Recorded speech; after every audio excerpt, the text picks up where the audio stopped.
তোমাদের মাঝে নতুন গল্প নিয়ে এসে পড়ছি, তো শুরু করা যাক। মা, এই মেয়েকে আমি কিছুতেই বিয়ে করব না, বেশ রাগী গলায় বলল আবির। বাবা দেখ, আমি ওদেরকে কথা দিয়ে এসেছি। মা, তাই বলে তুমি আমাকে একটা স্কুলে পড়ুয়া মেয়ের সাথে বিয়ে দিবে আর আমি মেনে নেব? না না না, এটা সম্ভব না।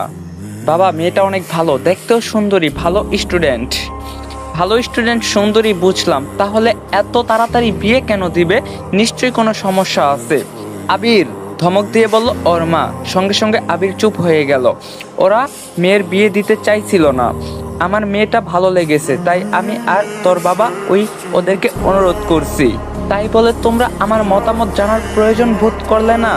তোকে তো জিজ্ঞাসা করছিলাম, তুই বলছিলি আমার কোনো পছন্দ নেই, তোমাদের পছন্দ মতো মেয়ে দেখে। আর আজ আবিরের এখন আর কিছু বলার নাই, আসলেই তো তাই বলছিল। তাই বলে আবির, আমি আর কোনো কথা শুনতে চাই না, তুই বিয়েটা করতিস ব্যাস। কিন্তু মা, আমার বন্ধুরা যখন হাসাহাসি করবে, সবাই বলা বলি করবে আবির চৌধুরী একটা বাচ্চা মেয়েকে বিয়ে করছে, যে কিনা এখনো স্কুলের ফোকাই পার করতে পারেনি। পার হয়নি কি হয়েছে? এসএসসি দিয়েছে তো। দিয়েছে ঠিক আছে, কিন্তু এখনো রেজাল্ট দেয়নি। বিরক্ত হয়ে আবিরের মা বলল, তোর বকবক এবার থামা, আমার মাথা ধরে গেছে। মা, লাস্ট একটা কথা, যা তো তুই। মা, একটা কথাই, আর কিছু বলবা না? সত্যি বল। মা, এই বিয়েতে কোনো অনুষ্ঠান হবে না।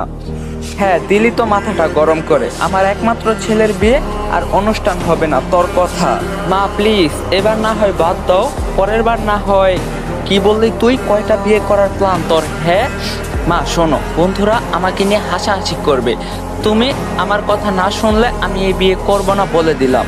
আচ্ছা ঠিক আছে, তুই যা বলিস তাই হবে। এই হলো গল্পের নায়ক আবির চৌধুরী। চৌধুরী গ্রুপ অফ ইন্ডাস্ট্রির একমাত্র উত্তরাধিকারী। ইউকে থেকে পড়ালেখা শেষ করে 1 বছর হয়নি দেশে এসেছে। এসেই বিজনেসে যোগ দিয়েছে, পাশাপাশি পাশের কলেজের শিক্ষকদের অনুরোধে মাঝে মাঝে ওখানে 2-1টা ফ্রি ক্লাস নিয়ে দেয়। হাজার মেয়ের ক্রাশ এই আবির। অবশেষে কোনো রকম আনুষ্ঠানিকতা ছাড়াই আবির আর রুহির বিয়েটা হয়ে গেল। রুহি ফুল সাজানো বিছানায় বসে আছে, আবিরের আসার কোনো নামই নেই। রাগে গা জ্বলে যাচ্ছে রুহির। অনেকক্ষণ পর দরজার কড়া নেড়ে হালকা একটু শব্দ করে রুমে ঢুকলো আবির। ঢুকেই আর চোখে রুহির দিকে এক নজর তাকিয়ে ওয়াশরুমে চলে গেল। কিছুক্ষণ পর আবির ফেরার সাথেই ভাবির কথা মতো রুহি আবিরকে সালাম করতে গেলেই আবির পা সরিয়ে নিয়ে একটু দূরে গিয়ে দাঁড়ালো। এই মেয়ে পায়ে হাত দিচ্ছ কেন? রাগী গলায় বলল আবির। রুহি অবাক হয়ে বলল, কেন? সালাম করছি, পা সরিয়ে নিলেন যে? রুহির কণ্ঠ শুনে আবির এক মুহূর্তের জন্য চমকে গেল। গলাটা খুব চেনা চেনা লাগছে, আর বেশ মিষ্টি করে কথা বলে মেয়েটা। পরক্ষণে আবার রাগী গলায় বলে উঠল, এই মেয়ে শোনো, আমার থেকে 10 হাত দূরে থাকবা। একটা বাচ্চা মেয়ে কখনো আবির চৌধুরীর বউ হতে পারে না। তাই নাকি? তা কি এই মেয়ে করছেন আমার নামটা কি আলমারিতে তুলে রাখার জন্য? আমার নাম রুহি, আর তাই রুহি বলেই ডাকবেন। এই মেয়ে বলা মোটেই আমার পছন্দ নয়। তোমার নাম রুহি হোক নাকি রুটি হোক, তা দিয়ে আমার কি? আর তোমার পছন্দ অপছন্দ দিয়েই বা আমার কি? চুপচাপ সোফায় গিয়ে শুয়ে পড়ো। আমার পছন্দ অপছন্দে আপনার অনেক কিছু। চুপ, একদম চুপ, যা বলছি তাই করো। মোটেই না, আম্মু বলে গেছে আজ থেকে এই রুমের সবকিছু অর্ধেক আপনার আর অর্ধেক আমার, সুতরাং আমি বিছানায় ঘুমাবো।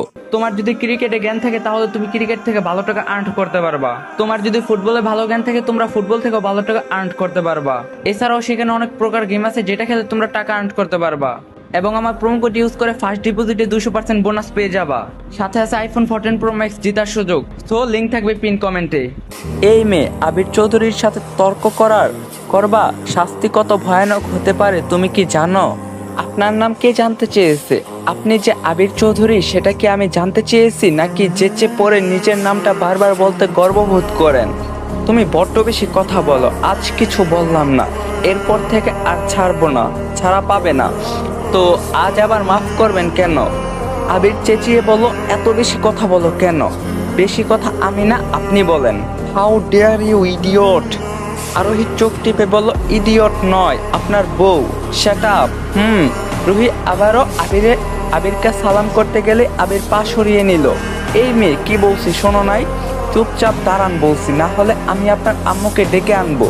আবির চুপ করে দাঁড়িয়ে আছে। রুহি সালাম করে চুপচাপ বিছানায় গিয়ে বসে পড়লো। আবির রাগে গজগজ করছে, মনে মনে বলে এত বড় বেয়াদব মেয়ে আমি জীবনও দেখি নাই, আল্লাহ আমায় রক্ষা করো। এবার আবির বলল, এই মেয়ে তোমাকে না বলছি সোফায় গিয়ে ঘুমাতে? কখনোই না।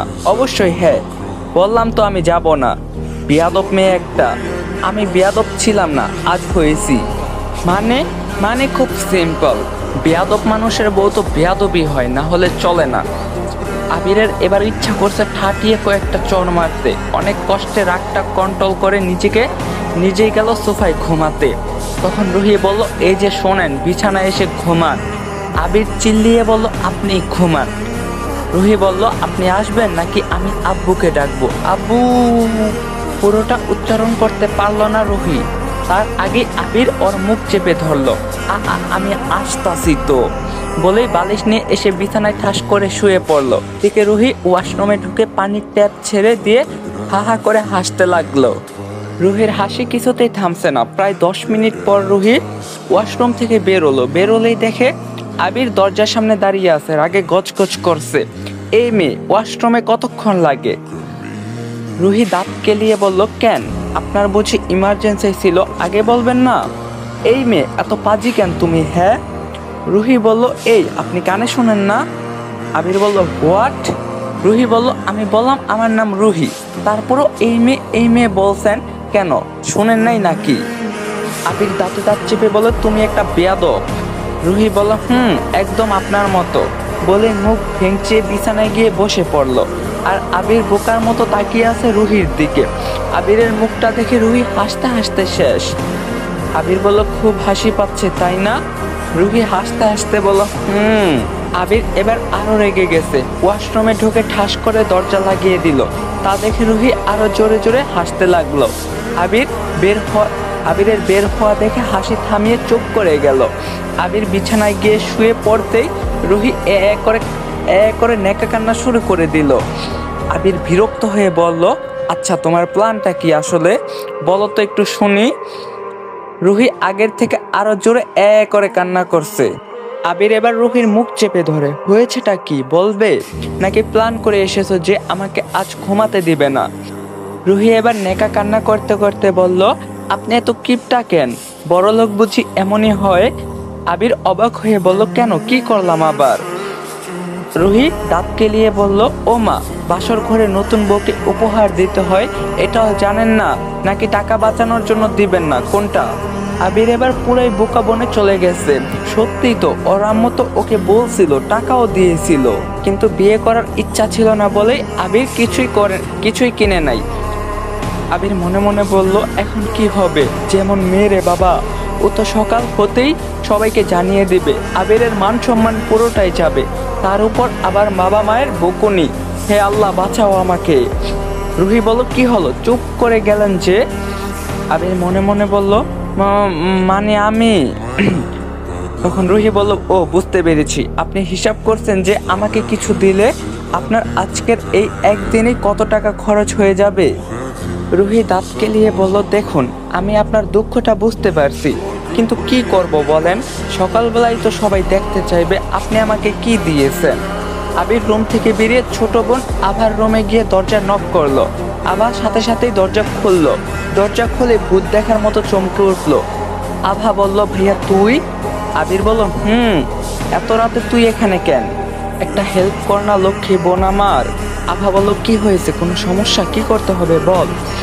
আবির বলল, আম্মু তোকে গত সপ্তাহে যে আংটিটা এনে দিল ওটা আমাকে দিতে পারবি? কাল তোরে সেম ডিজাইনের একটা এনে দিব। তা না হয় দিলাম, কিন্তু কি হয়েছে বলবি তো? আম্মু বলছিল রুহির জন্য কিছু কিনতে, আমি কিনে নাই, এখন সে উপহার চাইছে, যা তাড়াতাড়ি গিয়ে দে। আবার হাসতে হাসতে দরজা লাগিয়ে দিল। আবির রুহির হাতে বক্স সহ রিংটা ধরিয়ে দিয়ে শুয়ে পড়ল। সাথে সাথে রুহি আবার ওকে টেনে তুলল। আবির বলল, আচ্ছা তোমার সমস্যা কি?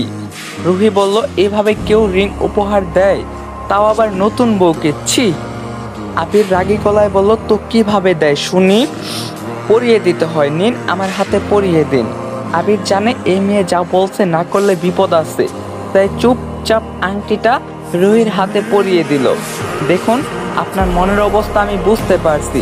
এতগুলো টাকার আংটি আমার জন্য আপনার খারাপ লাগছে, আপনার জন্য আমার খারাপ লাগছে, কিন্তু আমি কি করব বলেন? সবাই না হলে আপনাকে খারাপ ভাববে। আবিরের গা রীতিমতো জ্বালা করছে, তবু আর কোনো কথা না বলে বলল না। ওর খুব ঘুম পাচ্ছে, চুপচাপ শুয়ে পড়লো, আর শোয়া মাত্রই গভীর ঘুম। রুহি মনে মনে বলল, কি মানুষ রে বাবা, শুয়ে পড়লো কি ঘুমিয়ে পড়লো? নতুন জায়গায় এসে আবার ঘুম আসে না। এখন একা একা আমি কি করব?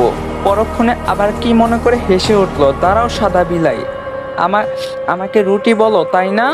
তোমার ঘুম আমি ছাড়াচ্ছি। তোমাকে যদি আজ মজা না দেখাইছি তো আমিও তাসফিয়া চৌধুরী নয়। আবির ঘুমিয়েছে 20 মিনিটের মতো হয়েছে।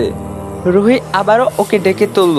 আবিরের এখন ইচ্ছা করছে রুহির গালে ঠাটিয়ে কয়েকটা চড় মারতে, কিন্তু তাতে সমস্যা বাড়বে, কমবে না।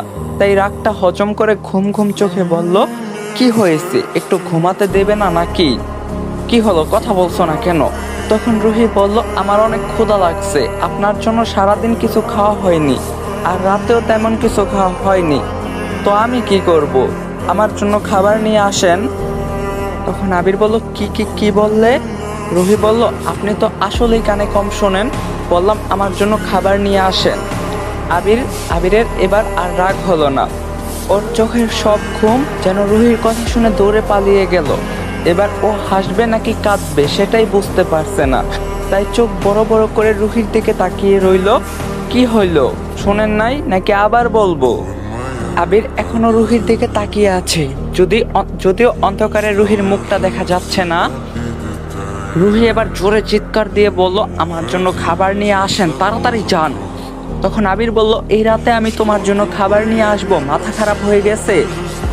রুহি ভুরু নাচিয়ে বলল, না খেলে তো আমি আপনাকে ঘুমাতে দেব না। এখন ভেবে দেখেন, খাবার আনবেন নাকি সারা রাত জেগে থাকবেন? আমি বুঝতে পারছি যে এই মেয়ে এত সহজে ছেড়ে দিবে না, ও যা বলছে তাই করতে হবে। বেচারা আবির বাসর রাতে ঘর থেকে চুপি চুপি বেরিয়ে বিড়ালের মতো নিজের বাসায় নিজে খাবার চুরি করলো। পুরাই চোর চোর ফিলিংস কাজ করছে ওর। কেউ দেখলে তো আবিরের আজ কপাল খারাপ হয়ে যাবে, হাসাহাসি করবে সবাই। এই বাচ্চা মেয়ে আবির চৌধুরীকে নাকে দড়ি দিয়ে ঘুরাচ্ছে, ভাবতেই আবিরের কান্না পাচ্ছে। আবির খাবার এনে টেবিলে রাখতেই রুহি বলল, আপনি না ঠিক আমার বড় ভাইয়ের মতো। আবির রেগে আগুন হয়ে গেছে। হোয়াট? বড় ভাইয়ের মতো মানে কি বোঝাতে চাইছো? আরে আমি যখন না খেয়ে ঘুমিয়ে পড়ি বা রাগ করে না খেয়ে থাকি, তখন আমার ভাইয়াও অনেক রাতে আমার রুমে খাবার নিয়ে আসে আর আমাকে খাইয়ে দেয়। ও, আমি ভাইয়াকে অনেক মিস করছি, এখন আপনি আমাকে খাইয়ে দিবেন, বুঝছেন? হোয়াট? আমি পারবো না। সত্যি পারবেন না? না। আব্বু পুরাটা বলার আগে আবির ওর মুখ চেপে ধরলো। চুপ চুপ চুপ, একদম চুপ। তাহলে খাইয়ে দেন। আবির ভালোই বুঝতেছিল রুহি আসলে ওকে বিরক্ত করতে চাচ্ছে। আবির তো বিরক্ত হবে না, কারণ ও রুহির সব ধান্দা বুঝতে পেরেছে। আবির অন্যদিকে তাকিয়ে রুহিকে খাইয়ে দেওয়ার পর রুহি আবিরের গালে হালকা করে ঠোঁট ছুঁয়ে বলল, গুড বয়, এবার ঘুমিয়ে পড়ো। আবির রেগে বলল, হোয়াট রাবিশ, কি করলে এটা? কেন দেখেন নাই আরো একটা দেব, দেখবেন? Just shut up. রাগে গজগজ করতে করতে আবির ঘুমিয়ে পড়লো। আর রুহি মুচকি মুচকি হাসছে। আবির চৌধুরী, তুমি এখনো আমার মুখটা দেখো নাই। আমার মুখ দেখার পর তো তুমি খুশিতে নাগিন ডান্স করবে নাকি লুঙ্গি ডান্স করবে ভেবে পাবে না। সকালে ঘুম থেকে উঠে রুহি আবার সাথে সারা বাড়ি ঘুরে দেখলো। তারপর যখন আবিরের ওঠার সময় হলো, তখন তাড়াতাড়ি ওয়াশরুমে ঢুকে শাওয়ার ছেড়ে দিয়ে বসে আছে। আবির যাতে আজ অফিসে যেতে না পারে, তাই এই ব্যবস্থা। এদিকে আবির ওয়াশরুমের সামনে পায়চারি করছে, দরজা টোকা দিতে গিয়ে আবার হাত নামিয়ে নিচ্ছে। মনে মনে রুহির 14 গোষ্ঠী উদ্ধার করছে। রুহিকে পাগলের সাথে বিয়ে দিচ্ছে, আবার পাবনাও পাঠাচ্ছে। অনেকক্ষণ পর রুহি বেরোলো, সাথে সাথে আবির রেগে বলল, এই মেয়ে এত সময় ওয়াশরুমে কি করছিলে শুনি? রুহির চোখ টিপে বলল, আসলে রাতে ঘুমাইনি তো, তাই ভাবলাম একটু ঘুমিয়ে নেই। বেয়াদব মেয়ে, বিয়ে তো করছো, তা সারাদিন ওয়াশরুমে ঢুকে বসে থাকলে রান্না বান্না করবে কে? রুহি দাঁত কেলিয়ে বলল, আপনার বাসায় কাজের লোক আছে, তাই আমাকে ওসব করতে হবে না। তারপরেও যদি কোনোদিন ইচ্ছা করে তাহলে আমি ভাবছি ওয়াশরুমে গ্যাসের চুলাটা বসিয়ে নিব। এই মেয়ে কিছু বলছি না বলে বেশি সাহস হয়ে গেছে তাই না? কি ভাবছো? হ্যাঁ, ভেবেছি আপনি আমার বর মিস্টার আবির চৌধুরী আর আমি মিসেস আবির। বলে মুখ ভেঙচিয়ে চলে গেল। আবির গোসল সেরে রেডি হয়ে নিচে গেল, খেয়ে অফিসে যাবে। কিন্তু রুহিকে টেবিলে দেখে নাই, না খেয়ে ঘটঘট করে বেরিয়ে গেল। আবিরের আব্বু আম্মু বারবার ওকে ডাকছিল, আবির বাবা খেয়ে যা, না খেয়ে যাস না। আবির বলল ক্ষুধা লাগে নাই, বাইরে খেয়ে নিব। তখন রুহি বলল আম্মু আব্বু ডাকবেন না, যেতে দিন। আবির নিজের কেবিনে ঢুকেই ম্যানেজারকে ডেকে বলল আমার জন্য কিছু খাবার আনার ব্যবস্থা করুন। ম্যানেজার বলল ওকে স্যার, কিন্তু আপনি আজ বাসা থেকে খেয়ে আসেননি? তখন রুহি বলল না, বউয়ের উপর ঝাড়ি দেখে না খেয়ে চলে এসেছে। ম্যানেজার তো পুরাই শকড। বউ, তাও আবার আবিরের। ওনাকে হা করে তাকিয়ে থাকতে দেখে আবির বলল ম্যানেজার সাহেব আপনি এখন আসুন। আবির মনে মনে বলল কারণ ও জানে এই মেয়ে বলে ভরসা নেই, কি না কি করে বসবে আল্লাহ জানে। তখন রুহি বলল হ্যাঁ, আর শোনেন আপনাকে কোনো খাবার আনার ব্যবস্থা করতে হবে না। ম্যানেজার বলল ওকে ম্যাম বলেই চলে গেল। তুমি কি আমাকে অফিসে শান্তিতে থাকতে দিবে না নাকি? প্লেট খাবার রাখতে রাখতে বলল দেব না। তখন আবির বলল এখানে কেন এসেছ? তোমাকে প্লাস তোমার অফিসের সবাইকে খাওয়াতে। তোমাকে হলো ভাত আর সবাইকে মিষ্টি। হোয়াট? তখন রুহি বলল এসব হোয়াট টোয়াট আমি বুঝি না। নতুন বিয়ে করে মিষ্টি না নিয়ে অফিসে আসো, এত কিপটা? শোনো, এসব বিয়েটি আমি মানি না। তখন রুহি বলল মানেন না তা নয়, আসলে মিষ্টি কেনার ভয়ে এই প্ল্যান। এবার আবির রেগে যায়, চিল্লিয়ে ম্যানেজারকে ডাকতে থাকে ম্যানেজার সাহেব। জি জি স্যার বলুন। 25 কেজি মিষ্টি আনবেন, সব থেকে ভালোটা। আমি গতকাল বিয়ে করছি, এই উপলক্ষে সবাইকে খাওয়াবেন। জি স্যার। ম্যানেজার সাহেব চলে গেল। আবির রাগে গজগজ করছে আর রুহি মুচকি মুচকি হাসছে।